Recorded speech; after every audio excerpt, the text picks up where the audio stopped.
Walking out of mental illness, is it possible? In my experience, most of the therapists I've worked with haven't done very much for me. Um, I don't think in general that mental illness is understood very well. And um,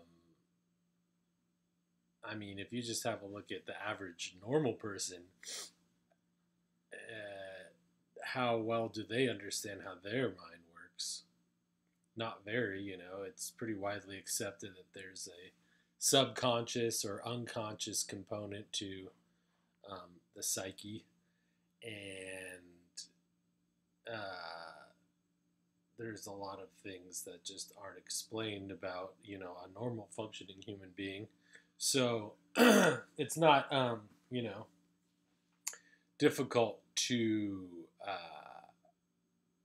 reason that mental illness is not well understood. But it really isn't. As somebody who myself has experienced it and has also experienced a lot of the apparatus of the mental health institution, um, it there's not a lot of help out there. Maybe my situation is unique because I'm American and our healthcare is kind of uh, looked down upon among developed nations in general. Um, but you know, I have not been able. I think I had maybe one therapist who actually was able to help me move forward and make progress in my mental health journey. Um, and he actually, you know, faced a similar issue, and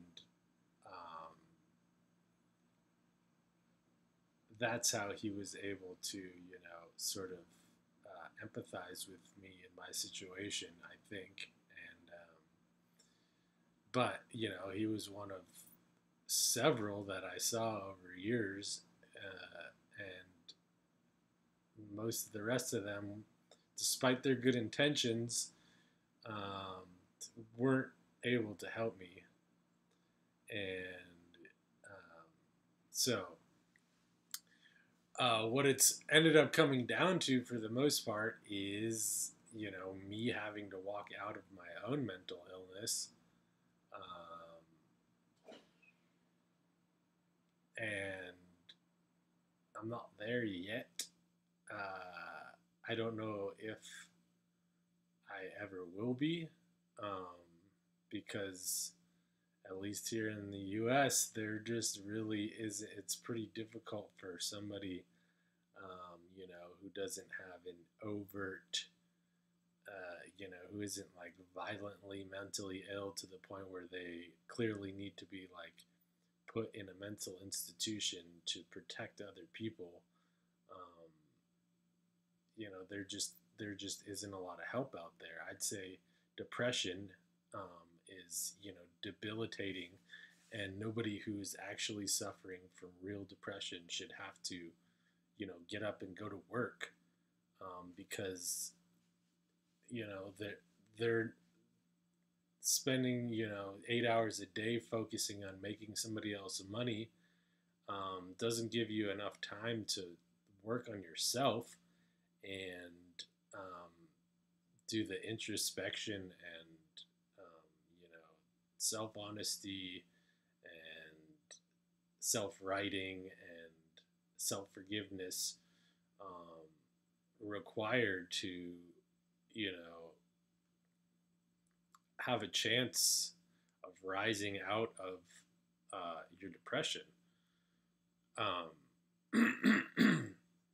no, instead, you get up, you pump your body full of caffeine, and head to work doing some task that you might not even be able to do very well because you have difficulty, focusing, or, you're just feeling so bummed out that day, and that, you're not even going to be a good employee anyway. But the general situation here in the United States of America is that, it's nearly impossible to get disability insurance. Um, I'm talking about government assistance so that you don't have to work. A diagnosis of depression isn't enough to get that for most people. It's just something that's mostly laughed off, and people say, "Oh, you just stop feeling bad." I've said it to people that I've said that exact thing, like, "Oh, depression isn't real. Just stop feeling bad." And it wasn't until I actually got it and started to experience it for myself that I realized, um, how extensive of a condition it is, how serious it is, and how ac- absolutely ludicrous it is that anybody should be expected to fucking take care of themselves when they have depression. And that's, I said it's pretty serious, but that's not even, there's other more serious diseases out there too, um, and oftentimes mixed in with various addictions and behavioral patterns that just bring a person so far away from themselves in terms of being an effective human being in this world. Uh, and there's no help out there for people like us. Um, and I recently read on Facebook, somebody brought up a good point that a lot of people see a homeless person in the street and they say, they automatically think like, oh, that person just has given up. They're not doing what it takes to that homeless person hasn't done what it takes to get themselves out of their situation. They just want to, get fucked up and not have to have responsibilities.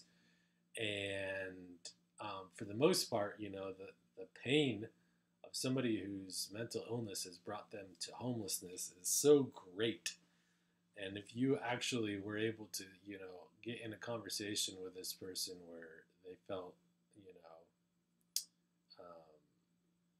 like they could share themselves with you uh, openly, um, I'm sure that 99 out of 100 of homeless people with mental illness would say that they don't want to be in that situation. Um, but again, the alternatives just aren't there. What do you have? You have, having your family try to take care of you. They're less equipped than, as an, if unless, they're psychiatrists or psychologists, they're not equipped to understand what's going on with you. So, yeah, it might keep you off the street, but uh, it's going to think of the pain and suffering that's going to cause the family who has to deal with this disordered person, uh, disrupting their lives. Even if they care about them, it's like bringing a problem into their house. Um, so, you know, there's situations where families have tried to do that, but it doesn't necessarily help the the mentally ill person because yeah, like it's a roof over their head, but it's not the whole situation that they need to overcome their mental illness. And if anything, it's handicapping healthy family members who would otherwise be leading, more productive lives. So that's one option. Then you have, you know, me personally, when I was homeless and I was over it. So I called my family for help. I said, come get me. I want to come home. And I agreed to work with this nonprofit agency whose mission was to assist people with mental illness into sort of hopefully becoming normal. But you know, I wasn't able to work. Shouldn't have been able to work. Shouldn't have been allowed to work. Um, and um, and this they did the after it was clear that counseling and medication wasn't enough for me. It the the he, I was presented with the option of a live-in residential treatment situation, but I went and checked it out, and it was basically sticking you in a house with a bunch of other mentally ill people, um, and you were forced to, they were going to force me to follow a strict regiment of, um, structured time, and I had to take medication regularly. They were going to watch me take it, um, whether or not my situation changed, and I no longer if my situation changed and I no longer felt like medication was going to be effective, I wasn't going to be able to live there anymore. I had to go to like these structured group sessions, and I had to live in a house with other messed up people, and um,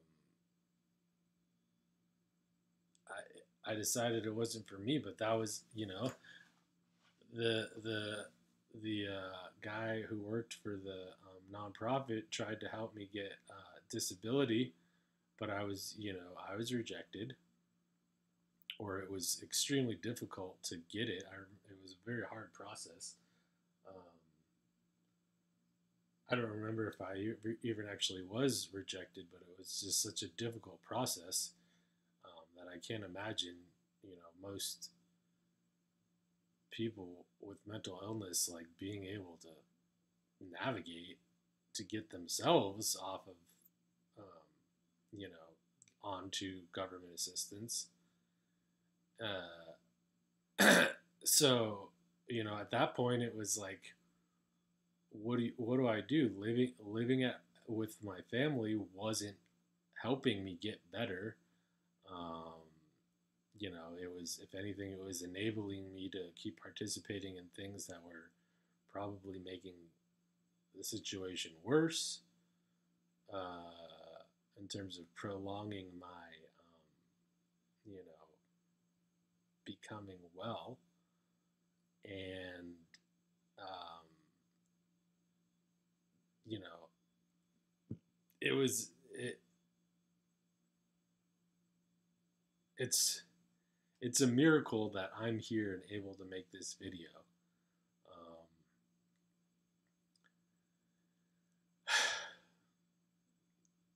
Um, I was lucky enough to find Destiny almost 9 years ago, and um,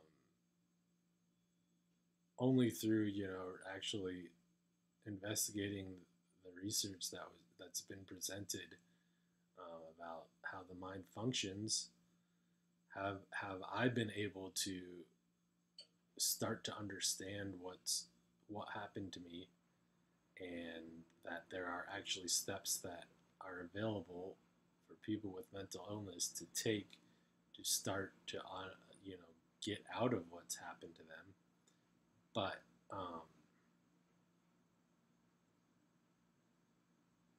it's not been easy.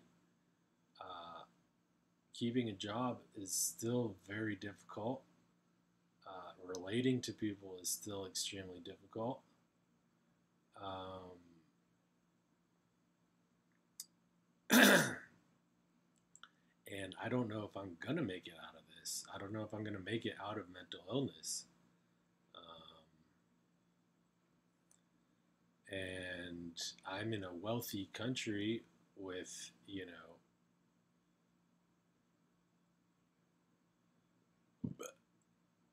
so many opportunities, uh, and you know, even if I go to jail or something, I'll be taken care of there in terms of I won't, starve to death.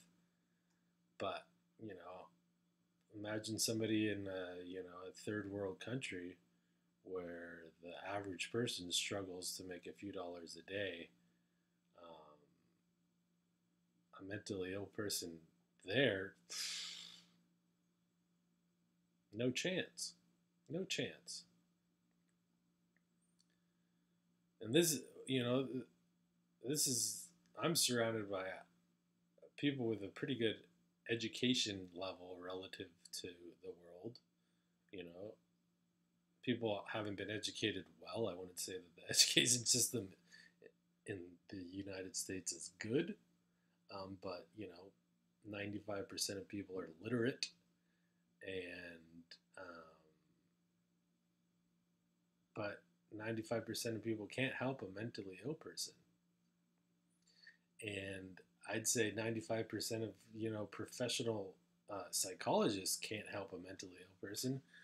That was a major thing that I'll get into later. But yeah, it was so apparent that there were so many like issues within the people who were trying to help me, um, that the, there was not going to be getting any. There was going to be no getting through to them on a beingness to beingness communication level, because they were just talking through their minds and reacting, and trying to apply some ideological structure of something they learned in a textbook.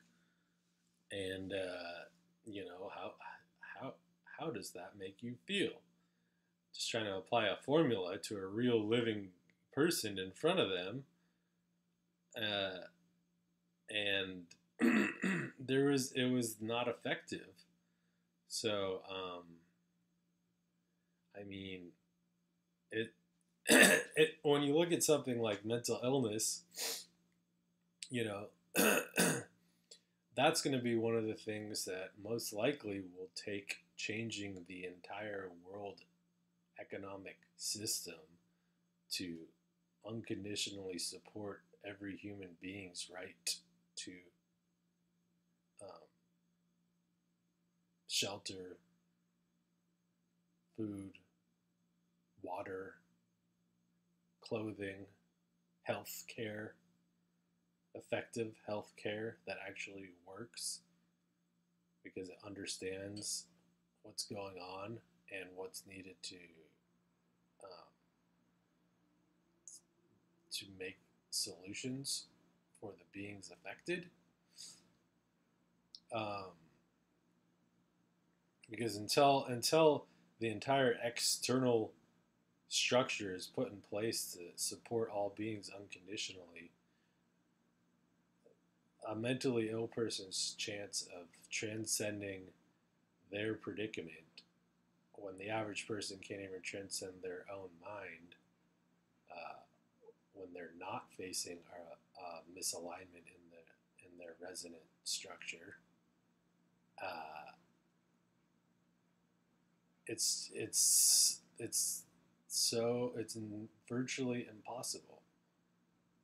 So um,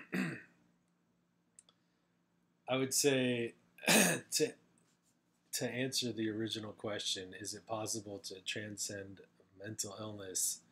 Uh, Probably not, unless we change the world. and stop having to compete in a competition system where nobody has the time to help anybody else because they're just barely surviving themselves. Um, so the the the resources, time, space, attention, care, selflessness that's required for a mentally ill person to transcend their mental illness is just not afforded in this world, and it's unlikely, that it will be until it's sort of recognized as a human right for everybody. So, yeah, that's about all I have to say. Thanks for watching.